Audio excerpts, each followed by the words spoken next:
SV news కు స్వాగతం. ముందుగా హెడ్లైన్స్. రాజ్యాంగం మీద ప్రమాణం చేసిన ప్రియాంక.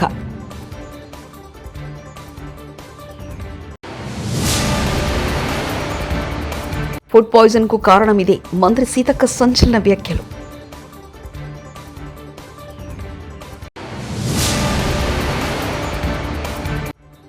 తిరుమలలో మఠాల ఆక్రమాలపై తిరుమల తిరుపతి దేవస్థాన దృష్టి. మంత్రి ఆనం రామనారాయణ.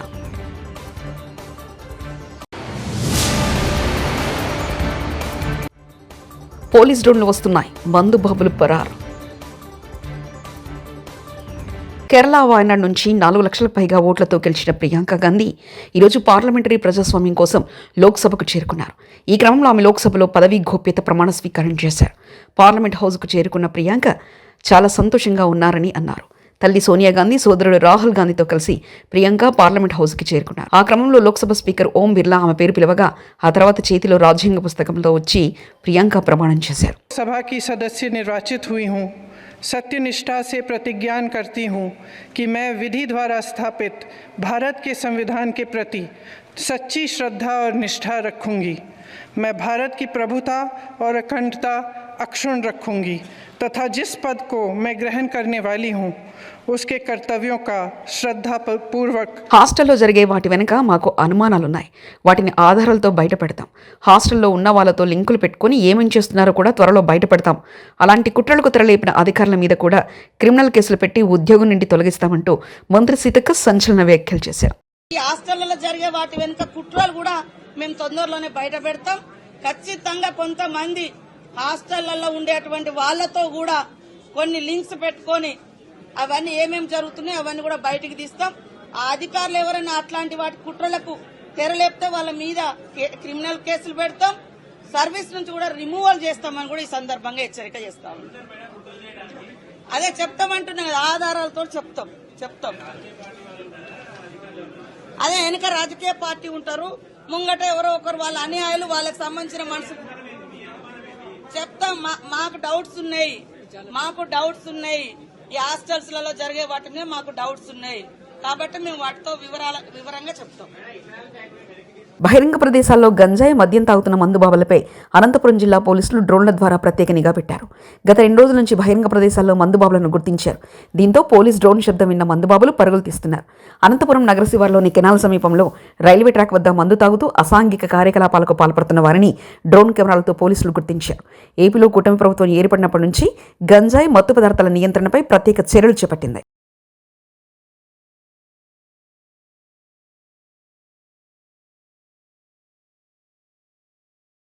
తిరుమల శ్రీవారిని ఏపీ మంత్రులు ఆనం రామనారాయణ రెడ్డి, వాసంశెట్టి సుభాష్ దర్శించుకున్నారు. గురువారం వీఐపీ ప్రారంభ విరామ దర్శన సమయంలో వారు స్వామివారి సేవలో పాల్గొన్నారు. తిరుమల తిరుపతి దేవస్థాన అధికారులు వారికి స్వాగతం పలికి దర్శన ఏర్పాట్లు చేశారు. దర్శన అనంతరం రంగనాయకుల మండపంలో పండితుల ఆశీర్వచనం చేసి స్వామివారి తీర్థప్రసాదాలు అందజేశారు. తిరుమలలో మఠాల అక్రమాలపై తిరుమల తిరుపతి దేవస్థాన పాలక మండలి దృష్టి సారించిందని మంత్రి ఆనంద్ తెలిపారు. అనేక రకాలైనటువంటి ఇబ్బందులు, అనేక వివాదాలు తలెత్తినటువంటి తిరుమలలో ఇవాళ ఏ వివాదం లేకుండా సామాన్య భక్తులకి ప్రాధాన్యతనిస్తుంది. ఎక్కువ స్వామివారి దర్శన భాగ్యం ప్రతి ఒక్కరికి కలిగే విధంగా ఏర్పాటు చేయడం జరుగుతుంది. ప్రసాదాలలో ఇవాళ ఉన్నత శ్రేణి కనబడుతూ ఉంది. ఇప్పుడు ఉన్నటువంటి పాలక వర్గం బాగా పనిచేస్తుందని చెప్పి అక్కడ ఉన్నటువంటి కంప్లైంట్ బుక్లో కూడా చూడడం జరిగింది. గతంలో కంప్లైంట్ బుక్ అనేది ఇక్కడ కనపడేది కాదు. స్వామివారికి నిత్య నైవేద్య సేవలో కూడా ఎలాంటి పరపచ్చాలు ఉండకూడదని చెప్పి అందరం కలిసి కృషి చేస్తున్నాం. 4 మాసాలకే చాలా మార్పు ఉంది ఈ తిరుమలలో.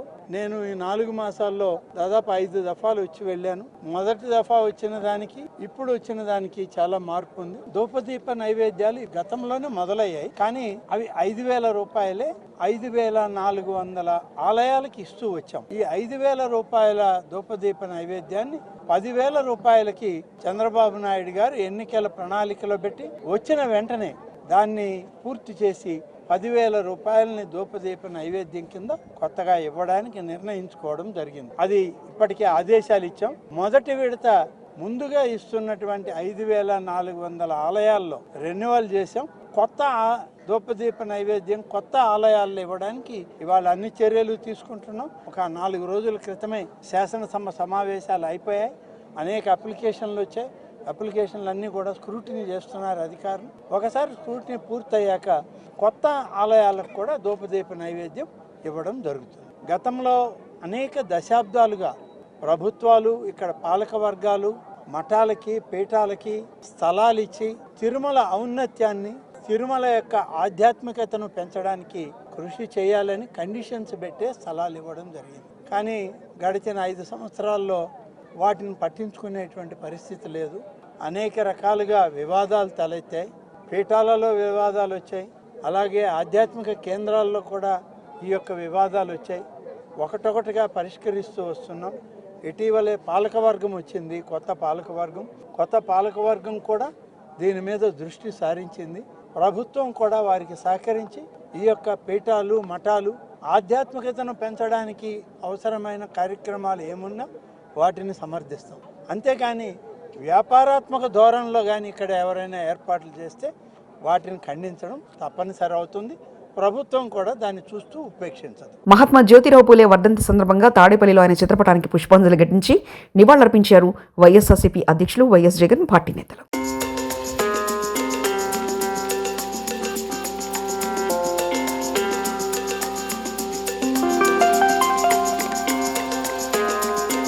హైదరాబాద్ ఖైరతాబాద్ రవాణా శాఖ కార్యాలయంలో సినీ నటుడు అక్కినేని నాగార్జున సందడి చేశారు. తన కొత్త కారు టయోటా లెక్సస్ రిజిస్ట్రేషన్ కోసం ఆయన ఆర్డీఐ కార్యాలయానికి వచ్చారు. కారు రిజిస్ట్రేషన్ కోసం ఫోటో దిగి సంతకం చేశారు.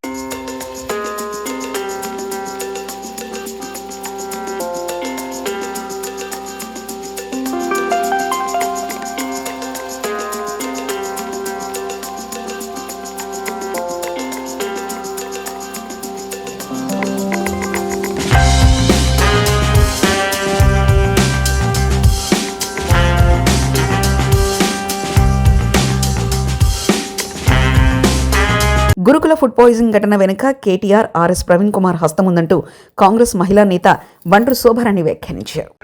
ఏది బీఆర్ఎస్ పార్టీ వాళ్ళు ఒక ఏది నిజ నిర్ధారణ కమిటీ ఏదో కమిటీ వేసుకున్నారు. దానిలో ఆర్ఎస్ ప్రవీణ్ కుమార్ని పెట్టారు. నేను ప్రభుత్వానికి గౌరవ ముఖ్యమంత్రి రేవంత్ రెడ్డి గారికి విజ్ఞప్తి చేస్తా ఉన్నాను. కేటీఆర్ గారి కనుసన్నల్లో బీఆర్ఎస్ పార్టీ ఆర్ఎస్ ప్రవీణ్ కుమార్ కనుసన్నల్లో ఈ కుట్రలు జరుగుతూ ఉన్నాయి. ప్రజలనే కాదు పార్లమెంటు సైతం తెలంగాణ ముఖ్యమంత్రి రేవంత్ రెడ్డి మోసం చేశారని మాజీ మంత్రి సిద్దిపేట ఎమ్మెల్యే తన్నీరు హరీష్ రావు ఆరోపించారు. ఇవాళ తెలంగాణ భవన్లో హరీష్ రావు మీడియా సమావేశం నిర్వహించారు. ఈ సందర్భంగా హరీష్ రావు మాట్లాడుతూ మల్లన్న సాగర్లో తాను భూములు ఆక్రమిస్తే విచారణ జరిపించాలని ప్రభుత్వం రేవంత్ రెడ్డి చేతిలో ఉందని సవాల్ విసిరారు. మూసీపై సీఎంతో బహిరంగంగా చర్చకు సిద్ధమని, ఎక్కడికి రావాలో చెప్పాలని సవాల్ విసిరారు. మూసీపై అఖిలపక్షానికి సిద్ధంగా ఉన్నామని, కానీ అఖిలపక్షాన్ని చర్చలకు పిలుస్తానన్న ముఖ్యమంత్రి తోకముడ్చారని హరీష్ రావు ఎద్దేవా చేశారు. చాలు అందరికీ సమానమైన హక్కులుంటాయి అని భూసేకరణ చట్టం చెప్పింది. అది ఎంక్రోచర్ అయినా, అసైనీ అయినా, లేదు ప్రభుత్వ భూమిలో ఉన్న, పట్టా భూమిలో ఉన్న అందరికీ సమానమైన చట్టాలు ఉంటాయనేది ఈ చట్టం చెప్తుంది. అయితే ఏం చేయాలి వీళ్ళు? ఫస్ట్ వాళ్ళను ఎన్యూమరేషన్ జరగాలి. ఎన్యూమరేషన్ జరిగి పిఎన్ నోటిఫికేషన్ 60 రోజుల టైం ఇస్తూ ప్రముఖ దినపత్రికల్లో నోటిఫికేషన్ ఇవ్వాలి. Family wise, structure wise notification ఇవ్వాలి. 60 రోజులు నోటిఫికేషన్ ఇచ్చి 60 రోజుల్లో అబ్జెక్షన్స్ కాల్ఫర్ చేస్తారు. ఆ వచ్చిన అబ్జెక్షన్స్ అన్ని కూడా పరిగణలోకి తీసుకొని ఆ భూసేకరణ అధికారి దెన్ వాటన్నిటిని కూడా సార్ట్అవుట్ చేసి మరొక 30 రోజుల సమయాన్ని ఇస్తూ పీడీ నోటిఫికేషన్ ఇవ్వాలి. సో పిఎన్, పీడీ 2 నోటిఫికేషన్లు అయిపోయిన తర్వాత అన్ని అబ్జెక్షన్స్ను వాళ్ళకున్న అనుమానాలను నివృత్తి చేసి అబ్జెక్షన్స్ అన్నీ కూడా సార్ట్అవుట్ చేసిన తర్వాత then they have to start the process. కానీ ఇక్కడ అసలు పిఎన్ వచ్చిందా? అసలు బెనిఫిషియరీ నోటిఫికేషన్ అయిందా? అసలు డిపిఆర్ వచ్చిందా? డిపిఆర్ లేదు, బెనిఫిషరీని గుర్తించలేదు, ఎన్యూమరేషన్ జరగలేదు, పిఎన్ నోటిఫికేషన్ రాలేదు, పీడీ రాలేదు, పేదల ఇండ్లు కూలగొట్టేసిండ్రు, తీసుకుపోయి డబుల్ బెడ్రూమ్లో వాడేసిండ్రు. వాస్తవానికి చట్టం ఏం చెప్తుంది? ఇది మన రాష్ట్రంలో మేము అమలు చేశాం. కేసీఆర్ గారి నాయకత్వంలో మల్లన్న సాగర్లో కావచ్చు, కొండపోచమ్మ సాగర్లో కావచ్చు, పాలమూరు ఎత్తిపోతల పథకంలో కావచ్చు, సీతారామాలో కావచ్చు, అనేక ప్రాజెక్టులలో మన రాష్ట్రంలో అమలు చేసి ఉన్నాం. ఏం చేయాల్సి ఉంటుంది ఈ చట్ట ప్రకారంగా? First PN, take the objections and sort it out, then go for PD, take the objections and sort it out.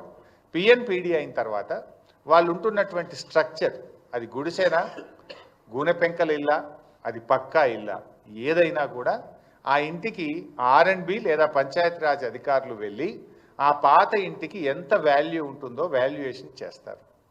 Valuation చేసి డిప్రిషియేషన్ కూడా, ఒకవేళ పాత స్ట్రక్చర్ అయితే డిప్రిషియేషన్ తీసేసి దాని నెట్ వాల్యూకు రెండంతల డబ్బును ఆ ఇంటి యజమానికి ఇవ్వాలి. ఇది జరిగిందా మన దగ్గర? నో. పాత ఇంటికి ఇంజనీర్లు ఎస్టిమేట్ చేసి డిప్రిషియేషన్ తీసేసి నెట్ వాల్యూ మీద రెండంతల డబ్బు ఆ ఇంటి యజమానికి ఇవ్వాలి. This is number 1. Number 2, wage loss, అంటే వాళ్ళు ఉపాధి కోల్పోతారు. నిజంగా మూసీలో ఎవరి ఇండ్లు పోయినా ఎక్కువ ఎవరి పోతున్నాయి ఈ నిమిషానికి? వాళ్ళు ఇనుప సామాన్ అమ్ముకునేటోళ్ళు, రోళ్ళు తయారు చేసేటోళ్ళు, లేకపోతే ఏమంటాము గొడ్డళ్ళు, కత్తులు, వాటిని పదను పట్టేటువంటి వాళ్ళు, లేకపోతే అక్కడ ఉండే ఇళ్లలో పని చేసుకునేటువంటి వాళ్ళు, పాత సీసాలు ఏరుకునే వాళ్ళు, పాత బట్టలు అమ్ముకునేటువంటి వాళ్ళు, ఇలా చాలా అత్యంత పేదలైనటువంటి వాళ్ళు. గురుకుల సిబ్బందికి చివాట్లు పెట్టిన కాంగ్రెస్ ఎమ్మెల్సీ జీవన్ రెడ్డి. జగిత్యాల జిల్లా రాయకల్ మండలం అల్లీపూర్ గురుకులాన్ని ఆకస్మికంగా తనిఖీ చేసిన జీవన్ రెడ్డి ప్రభుత్వం నుండి బిల్లులు తీసుకుంటున్నారు. పిల్లలకు సరిపడా భోజనం పెట్టడానికి ఏంటి కష్టం? 2 గిన్నెల నిండా అన్నం వండితే పిల్లలకు సరిపోద్ది. 1 గిన్నెలో అన్నం చేసి సరిపడా భోజనం ఎందుకు పెట్టడం లేదు? అన్నం ఉడకలేదు, నీళ్ల పప్పు నీళ్ళచారు. పిల్లలకి ఎందుకు వడ్డిస్తున్నారు? మెనూ ప్రకారం వారంలో 2 రోజులు నాన్ వెజ్ పెట్టాల్సి ఉండగా నెలలో ఒకే రోజు నాన్ వెజ్ పెడుతున్నారు. 30 లీటర్ల పెరుగు వాడాల్సి ఉండగా కేవలం 6 లీటర్ల పెరుగుతో సరిపెడుతున్నారని గురుకుల సిబ్బందిపై తీవ్ర ఆగ్రహం వ్యక్తం చేశారు ఎమ్మెల్సీ జీవన్ రెడ్డి.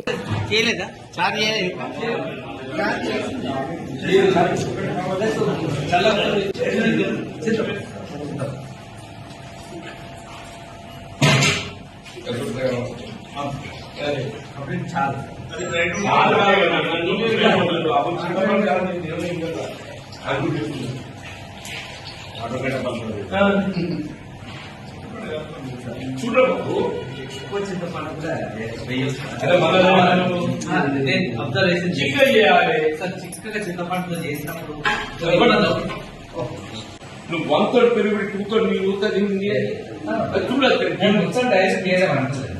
చేరుది కాదే, నీకున్న పిల్లల ప్రకారం స్ట్రెంత్ 26 లీటర్లు కావాలనుకుంటున్నాను. 26 లీటర్లు అంటే 1 లీటర్ 10 మంది వస్తుంది. నేను 300 పిల్లలు ఉన్నాను. 1 లీటర్ 10 మంది పోయాలి. పూస్తూ కప్పులు ఇస్తాను. అది మొత్తం గిన్నె నిండితేనే నీకు వస్తుంది. అది నీకు 30% లేదు పెరుగుతాను. Chicken mutton or chicken, mutton or chicken, mutton or chicken, mutton or chicken రండి. 6 అయ్యేలాగా చూస్తాను. Wednesday compulsory chicken chicken or mutton ఏదన్నా, కానీ అవి 2 బడ్జెట్ సరిపోదు. ఇంతకుముందు మనం అది ఏదైనా గవర్నమెంట్ ఇచ్చిన మెనూ మీరు ఫాలో కావాలి. అవును, ఈ 2 times బడ్జెట్ సరిపోవడం లేని సమస్య కాదు. You are not following it. You are not following it. 5 days egg you have to give. Weekly twice non-veg you have to give. Not just once.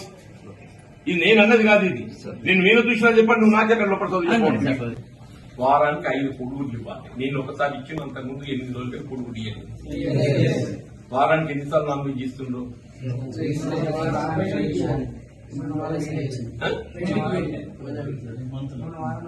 మొన్న వారం పెట్టలేదు. అదే ఈ మంత్లో ఒకసారి ఇచ్చారు. అది 14th లా ఉంది. తర్వాత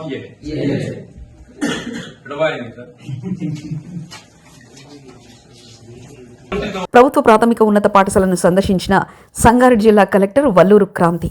పటాన్చెరు మండలం ఇంద్రేశం గ్రామ పంచాయతీ పరిధిలోని ప్రభుత్వ ప్రాథమిక ఉన్నత పాఠశాలను జిల్లా కలెక్టర్ సందర్శించారు. పాఠశాల హెచ్ఎం సత్యనారాయణ మరియు ఉపాధ్యాయులు శ్రీనివాసులకు నోటీసు ఇవ్వాలని ఎంఈఓకు ఆదేశాలు. అనుమతి లేకుండా సెలవులు తీసుకోవడంపై కలెక్టర్ సీరియస్ అయ్యారు.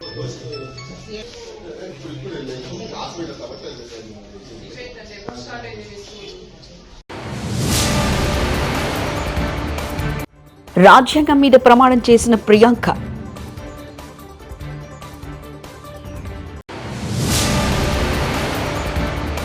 ఫుడ్ పాయిజన్ కు కారణం ఇదే. మంత్రి సీతక్క సంచలన వ్యాఖ్యలు.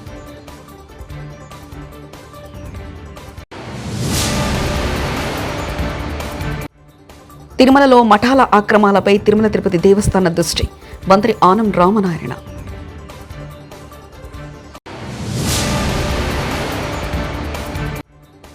పోలీస్ డ్రోన్లు వస్తున్నాయి, బంధుబాబులు పరారు. ఇవి బులెటిన్ విశేషాలు. చూస్తూనే ఉండండి ఎస్వీ న్యూస్.